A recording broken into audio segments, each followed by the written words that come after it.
Станарите во зградата 5В на улица Широк дол во Штип бараат начин како да и помогнат на соседката, а со тоа и си ги спасат домовите од непредвидливи ризици.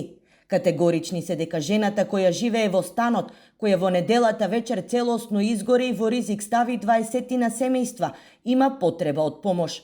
Од институциите бараат соодветно да реагират. Значи не е прв пат. Ние сме тука 20 години, на трет пат се пале. Еве, само глед, има картони, пластика, тоа што најде, тапако најде, тапака ја донесе. Посебно кучиња носе. Она е болна жена. Дека вика не сме се обратиле. Нема институција више дека. Денеска ќе се преземе, утре ќе се преземе. Финансиска помош за станарите чии станови претрпеа штети денес им вети градоначалникот, но и логистичка подршка во институционалниот лавиринт. По однос на она кое што е побарано практично од нас и покрај тоа што не сме надлежни, ќе ги искомуницираме институциите на системот за да се реши проблемот кој што се провлекува со години. Од Штипскиот центар за социјални работи информираат дека лицето не е во нивна евиденција од 2014 и е корисник на пензија.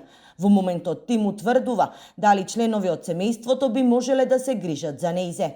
Пред 10 години станарите имаат поднесено и петиција до локалната самоуправа, но решение за проблемот се уште немат.